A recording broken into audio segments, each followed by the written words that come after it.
قديرا حيا قيوما ونشهد أن لا إله إلا الله وحده لا شريك له لا مثيل له ولا ضلال له أما بعد فأعوذ بالله من الشيطان الرجيم بسم الله الرحمن الرحيم وما من دابة في الأرض إلا على الله رزقها آمنت بالله صدق الله مولانا العظيم یا صاحب الجمال ویا سید البشر من وجهك المنیر لقد نور القمر لا يمكن الثناء كما كان حقه بعد خدا بزرگ تو ہی قصہ مختصر ہر ابتدا سے پہلے ہر انتہا کے بعد ذکر نبی بلند ہے ذکر خدا کے بعد سبحان اللہ صدر محفل پیر طریقت جناب محترم صوفی محمد وسیم قادری صاحب، صوفی باصفا سید محمد ایوب سیفی صاحب، سید صاحب شاہ قاسمی صاحب، دیگر نہایت ہی قابل احترام محفل میں جلوہ گر معززین و محترم عاشقان رسول صنافان مصطفیٰ، آپ اور ہم ماہانہ دنیا کی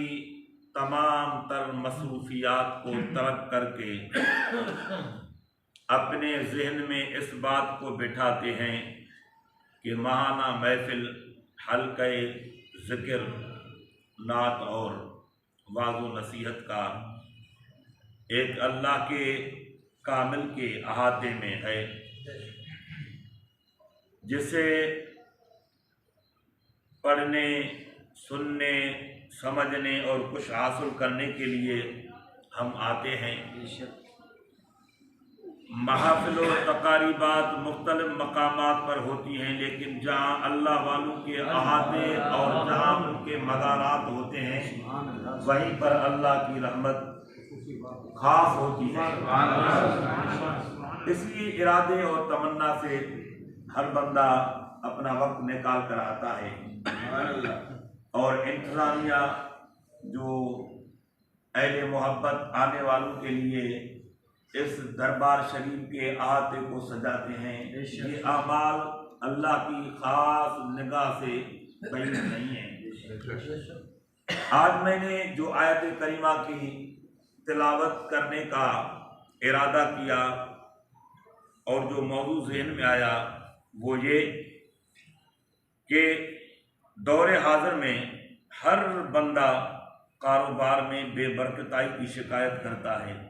ہر بندہ کہتا ہے کماتے ہیں برکت نہیں ہے۔ یہ آج آپ اور ہم دنیا میں اپنے رزق حلال کی تلاش میں برکت کو پانے کے لیے بے تاب ہیں، لیکن سمجھ نہیں آتی، راستہ نہیں ملتا۔ آج سے 1400 سال پہلے رب کائنات جل مجدہ نے فرمایا کہ واللہ یرزق من یشاء بغیر حساب، بے شک اللہ اس ذات کا نام ہے جو بغیر حساب و کتاب کے رزق دیتا ہے کائنات دنیا میں ہر چیز کو۔ جو آیت کریمہ تلاوت کی رب نے فرمایا وَمَا مِن دَابَةٍ فِي الْأَرْضِ إِلَّا عَلَى اللَّهِ رِزْقُهَا، کہ بے شک اللہ کی ذات وہ ہے کہ زمین پر تمام تر مخلوقات جو اللہ نے پیدا کی اس کے آنے سے پہلے رب نے ان کے آنے سے پہلے زمین پر اس کے رزق کا اہتمام کر لیا، اور ایسا رزق جو نہ ختم ہونے والا۔ آپ اور ہم کسی چیز کی تیاری کرتے ہیں جو ہمارے اختیار میں ہوتا ہے تو ہم اپنے معیار، اپنی سوچ، اپنے فہم کے مطابق کرتے ہیں، اور رب کی ذات وہ ہے کہ جس کی تعریف رب نے یوں بیان فرمائی کہ ان اللہ علی کل شیء قدیر، بے شک اللہ کی ذات وہ ہے جو تمام اشیاء پر طاقت و قوت رکھنے والی، قدرت رکھنے والی اللہ کی ذات ہے۔ پیغمبر حضرت ابراہیم علیہ نبینا علیہ السلام کی صفات میں ایک ان کے اس دور نبوت میں ایک بات مشہور تھی ان کے سخاوت و دسترخواں کی، کہ کبھی بھی آپ نے اپنی زندگی میں ایسا کوئی وقت گزرا ہو کہ بغیر کسی مہمان کے آپ نے ایک ٹائم کا بھی طعام کھایا ہو، ایسا کبھی نہیں ہوا۔ ایک دن ایسا ہوا کہ کوئی بھی مہمان نہیں آئے، ابراہیم علیہ السلام دیکھنے لگے، یہاں تک کہ اپنے احاطے سے، اپنے گھر سے نکلے، چند قدم چل کر کے، اس دور میں روڈ راستے نہیں تھے، پرانے دور کے حساب سے جو راستے بنے ہوئے تھے کچے، اسی راستے کے کنارے پر مشرق و مغرب، شمال و جنوب دیکھنے لگے کہ کوئی بندہ نظر آئے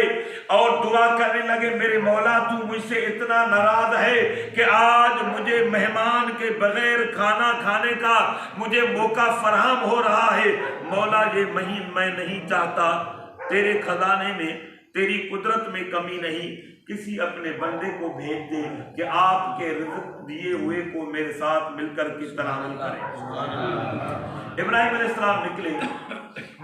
نکل کر چند قدم دیکھے تو ایک لاٹھی کے سہارے پر عمر رسیدہ شخص آ رہا ہے، اس کے آنے کا انتظار کیا، جتنی دیر میں وہ آ کر کے پہنچے، ابراہیم علیہ السلام اس کا انتظار کرتے رہے، کرتے کرتے وہ آئے، سلام و کلام کیا، اس کو لے گئے، دسترخوان پر بیٹھے، کھانا کھانے سے پہلے اسے تعارف کرایا تو اس نے کہا کہ میں کافر ہوں، غیر مسلم ہوں۔ اس نے کہا کہ یار اگر تو کافر و غیر مسلم ہے تو میں چاہتا ہوں میرا تعارف ابراہیم وقت کا نبی ہوں، تو مجھ پر کلمہ پڑھ لے اور میرے ساتھ دسترخوان پر، تیرے لیے شرف کی بات ہے کہ نبی کے ساتھ طعام تناول کر لے۔ اس شخص نے اس دسترخوان سے اٹھے اور چلنے لگے۔ ابراہیم علیہ السلام نے کہا کیا ہوا؟ کہا کہ اے پیغمبر، جس رب نے میری 100 سال کے قریب عمر پہنچی ہے، جس رب نے میں انکاری رہا، کافر رہا، اپنے سوچ اپنے دین پر رہا، رب کا انکاری رہا، لیکن رب نے میرے رزق کے راستے کو نہیں روکا، آج ایک ٹائم کے لیے میں اسی شرط پر اگرچہ اسلام قبول کر لوں تو مجھے ایک طعام کے کھانے کے عوض اسلام قبول کرنا نہیں ہے، اگر نصیب میں ہوا تو کسی اور طریقے سے، نہیں تو مجھے اللہ رزق دے رہا ہے۔ وہ نکل کر کے چلا، چند قدم آگے چلا، رب نے جبریل کو بھیجا، رب نے فرمایا اے پیغمبر ابراہیم، یہ تو نے کیا کر دیا؟ رزق میرا، بندہ میرا آیا تیرے در پر، ایک ٹائم کے کھانے پر تو نے اس سے شرط لگا دی، ساری زندگی 100 سالہ زندگی میرا کفر کرتا رہا، انکار کرتا رہا، میں نے ایک ٹائم پر بھی اس کے کھانے کے راستے کو نہیں روکا۔ ابراہیم علیہ السلام بھاگے، بھاگتے بھاگتے کھانا نہیں کھایا، اس کے پیچھے گئے، اس بندے نے بولا کہ میں نہیں آؤں گا، اس شرط پر نہیں آؤں گا، اگرچہ ایسے جو میری زندگی کا سفر ہے، میں اور میرے خدا کا معاملہ ہے، میں بغیر اس کے۔ ابراہیم علیہ السلام نے کہا جو تیرا دین ہے اس پر ہی رہ جا، لیکن میرے ساتھ کھانا کھا لے، یہ میری حسرت نہ رہ جائے کہ میں بغیر مہمان کے کھانا کھا رہا ہوں۔ تو حضرات گرامی قدر، رب تبارک و تعالی نے اعلان فرمایا کہ وَمَا مِن دَابَّةٍ فِي الْأَرْضِ إِلَّا عَلَى اللَّهِ رِزْقُهَا۔ رب تبارک و تعالی نے فرمایا کہ میں نے دنیا میں جس چیز کو پیدا کیا، یہاں تک کہ اللہ کی مخلوقات میں چھوٹے سے چھوٹی اللہ کی مخلوق میں جس سے دیکھا جاتا ہے وہ چونٹی ہے، وہ بھی اللہ کے رزق سے محروم نہیں، اس کے لیے بھی رب نے رزق کا اہتمام کیا۔ یہ موضوع ایک سخاوت کی طرف ہے، تو میں کہنا یہ چاہ رہا تھا کہ اللہ تبارک و تعالیٰ نے رزق کو وسیع کیا. دور حاضر میں آپ اور ہم ہر بندہ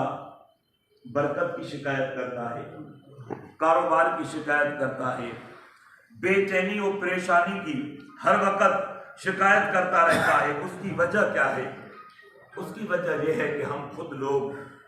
اس اللہ کے فرمان سے دور، اللہ کے قرآن کی دامن کو چھوڑ کر دنیا کے پیچھے، دنیا کی چمک و دھمک کے پیچھے رہے. لیکن اللہ کا قرآن اور اللہ کا فرمان جو 1400 سال پہلے تھا اب بھی ویسے ہی چمک چمک رہا ہے. جس نے بھی قرآن کی دامن کو تھاما ہے رب تبارک و تعالیٰ نے اسے قرآن سے خزانے عطا کیے. بات یہ رہی کہ برکت کیوں نہیں ہے. ہم لوگوں میں سے رات کو ساری رات جاگنا ہے، صبح کو فجر کے ٹائم ہم نے سونا ہے، جس کے لیے حضور علیہ السلام نے فرمایا کہ روزانہ کی بنیاد پر اللہ کی رحمت کے فرشتے رزق لے کر آتے ہیں زمین پر. صبح صادق کے وقت زمین پر آتے ہیں. ایک آپ اور ہم ان بندوں میں بھول جائیں گے اللہ کے فرشتوں کی ڈیوٹی. ایک بھی فرشتہ ایک بندے کو نہیں بھولتا، سب کے دروازے پر دستخط دے کر کے اسے رزق عطا کرتا ہے جو رب نے ڈیوٹی لگائی ہے. لیکن ان میں سے جو لوگ بیدار ہوتے ہیں، نماز پڑھ لی فجر کی، تلاوت کی قرآن کی، رب تبارک و تعالی فرماتا ہے انہیں رزق آپ دے دو اور میں نے ان کے رزق میں برکت ڈال دی. کیونکہ وہ بیدار ہیں اور وہ اس وقت غفلت میں نہیں ہیں، وہ اللہ کے رزق میں ہیں. اس کی دلیل یوں بھی ہے کہ حضرت مولائے کائنات علی المرتضی شیر خدا کرم اللہ تعالی نے فرمایا کہ حضور علیہ السلام نے فرمایا کہ اپنی صبح کو اللہ کے قرآن سورہ یاسین کی تلاوت سے آغاز کر دو. جس نے نماز فجر کے بعد سورہ یاسین شریف کی گھر میں تلاوت کی، ایک صبح سے لے کر دوسری صبح تک اللہ کی رحمت کے فرشتے برکت ڈالتے ہیں. اس گھر سے بیماریاں دور ہوتی ہیں، بے برکتائی ختم ہو جاتی ہے، برکت ہی برکت ہوتی ہے، سکون و چین ہوتا ہے، محبت و پیار بڑھتا ہے. جو اس سے غافل رہتے ہیں انہیں رزق بھی ملتا ہے، لیکن انہیں رزق ایسے ملتا ہے جیسے پرندوں کو، درندوں کو، جانوروں کو، ان غافل لوگوں کو بھی رزق ایسے ہی ملتا ہے، پھر اس میں برکت نہیں رہتی. اور پہلے دور میں ہر بندے، چاہے تعلیم نہیں تھی، کافی بزرگ لوگ آپ اور ہم بھی دیہات سے جانتے ہیں کہ پہلے دور کی عورتیں جب اٹھتی تھی تو اس دور میں یہ مشینری کا دور نہیں تھا، اور ہاتھ سے آٹا جو چکی کے ذریعے پیسا کرتی تھی وہ عورتیں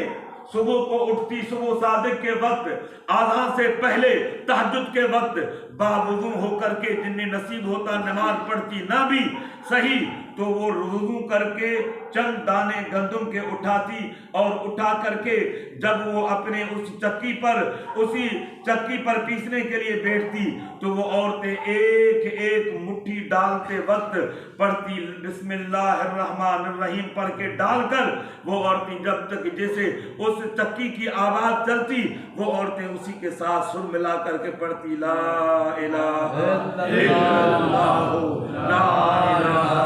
الا اللہ. اللہ کے ذکر کو جب بلند کرتی وہ چند مٹھی کے گندم کے دانے گھر کے بے تہا افراد کھاتے. کبھی کسی نے شکایت نہیں کی کہ آج آٹا کم پڑ گیا، روٹی کم پڑ گئی، کیونکہ اس میں برکت تھی اللہ کے ذکر کی، اللہ کے قرآن کی جو بسم اللہ الرحمن الرحیم پڑھ کر کے انہوں نے آغاز کیا. تو حضرات گرامی قدر بات لمبی ہو جائے گی. اصل میں یہ میں نے موضوع اس لیے تلاش کیا کہ ہم اللہ کے ولیوں کے پاس آتے ہیں، ان کی زندگی کو ہم دیکھ لیں. انہوں نے اپنی زندگی کو یہ جو مسکن بنایا، لوگ آتے ہیں یہاں اپنی منزلیں، مرادیں اور پریشانیوں کو لے کر کے انہیں سکون و اطمینان ملتا ہے. انہوں نے اس لیے کہ انہوں نے اپنی زندگی کو اپنے لیے نہیں، اللہ کی رضا پر زندگی جیے ذکر کرتے، تلاوت کرتے، اللہ کے قرآن کو پڑھتے۔ آپ اور ہم اگر صبح کا آغاز اللہ کے قرآن سے کریں، ہر کام میں، کاروبار میں، دھندے میں، تالا کھولتے وقت اور اپنے گلے کو کھولتے وقت اللہ کے قرآن کی تلاوت کرتے، پڑھتے اور بسم اللہ الرحمن الرحیم سے آغاز کرتے تو ذہنی قلبی سکون بھی ہوتا اور کاروبار میں بھی رب تبارک و تعالی برکت دیتا۔ اس رب نے ہمیں اطمینان دلایا کہ واللہ یرزق من یشاء بغیر حساب۔ کہیں رب نے فرمایا واللہ خیر الرازقین، اللہ وہ ہے جو رزق دیتا ہے، ایسے رزق دیتا ہے جو بہتر کا بہتر تمہارے گمان میں بھی نہیں ہوتا۔ بنی اسرائیل کے دور، عیسیٰ علیہ السلام کے دور میں لوگوں نے پیغمبر سے کہا کہ ہمیں دسترخوان دیا جائے ایسا کہ جس کو ہمیں ملے اور ہم اس کو ملنے کے بعد خوشی کا مظاہرہ کریں۔ جب اس دور کی قوم کو اللہ کی طرف سے دسترخوان ملتا ہے تو وہ کہتے ہیں ربنا انزل الینا مائدۃ من السماء تکون لنا عیدا لاولنا وآخرنا وآیۃ منک وارزقنا۔ تو حضرات گرامی قدر، آپ اور ہم بھی ان اللہ والوں کی دامن سے وابستہ ہو کر کے اللہ کے قرآن کو تلاوت کریں بے چینی کی صورت میں۔ حضور نے فرمایا کہ اگر کسی کو اپنے رزق میں یعنی زمین کے رزق میں برکت نہیں ہوتی، قرآن پاک کی سورہ رحمان کو تلاوت کر کے اس پر جیسے اپنا کھاد یا بھان دیا جاتا ہے یا اسی کے ساتھ ساتھ جیسے اس میں دانے بوئے جاتے ہیں، اللہ کے قرآن کو تلاوت کر کے آپ اس زمین میں ان دانوں کو ڈال دو، دیکھو رب کتنی اس میں برکت دیتا ہے۔ رب تبارک و تعالیٰ آپ اور ہمیں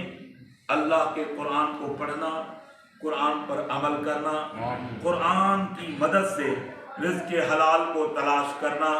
اور اس طرح کا رزق حلال تلاش کریں کہ جس طرح رزق حلال تلاش کرنے میں آپ اور ہمیں اطمینان و سکون ہو۔ آخر میں ایک حدیث پاک اب یہ کروں گا کہ پیغمبر کے دور کے بعد جب صحابہ کرام کا دور آیا تو حضرت فاروق اعظم رضی اللہ تعالی عنہ دن کو تخت شاہی پر بیٹھتے، لوگوں کے مسئلے حل کرتے اور رات کو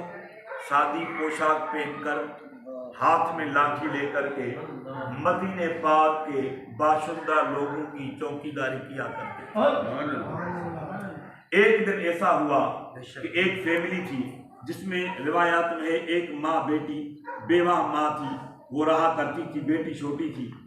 ان کا زندگی کا بسر و گزر جو تھا وہ ایک ان کے پاس گائے یا بھینس کا جانور تھا جس کا دودھ نکال کر کے اپنی زندگی کا بسر کیا کرتے تھے۔ ایک دن ایسا ہوا کہ صبح کے وقت اتفاق سے وہ جو بچہ تھا وہ دودھ جو نکلتا تھا مثلاً کلو سوا وہ بچہ پی گیا۔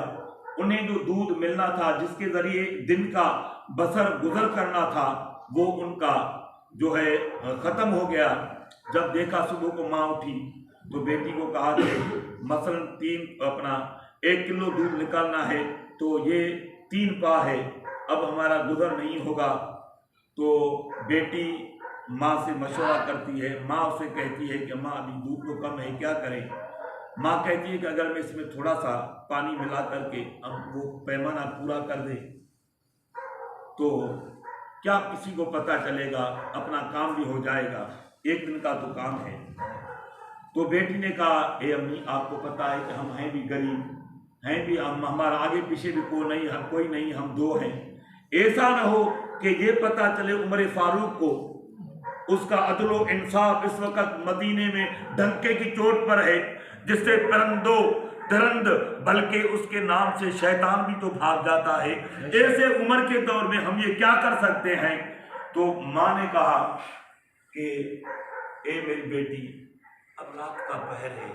کون بتائے گا فاروق اعظم کو، عمر سائیں کو؟ تو بیٹی کہتی ہے اے امی اگر عمر کو پتہ نہیں تو عمر اور ہمارا رب تو دیکھ رہا ہے۔ یہ ساری کہانی عمر فاروق رضی اللہ تعالی عنہ سن رہے تھے وہ باہر چوکی کے وقت سن رہے تھے، ماں بیٹی کے کلام کو سننے کے بعد عمر فاروق رضی اللہ تعالی عنہ انہوں نے جب یہ معاملہ کیا، صبح کو اٹھے اور تلاش کر کے وہ ان کے گھر پر گئے اور بولا تمہیں جس چیز کی ضرورت ہو میں اپنے بیت المال سے دیتا ہوں، اس لیے کہ عمر فاروق کے دور خلافت میں تمہارے اندر خوف خدا ہے۔ اب خوف خدا جب جس کے پاس آتا ہے تو رب تبارک و تعالیٰ اس کے لیے رزق کے راستے ہموار بناتا ہے۔ اللہ رب العالمین آپ پر ہمیں عمل کی توفیق عطا فرمائے۔ وما علینا الا البلاغ۔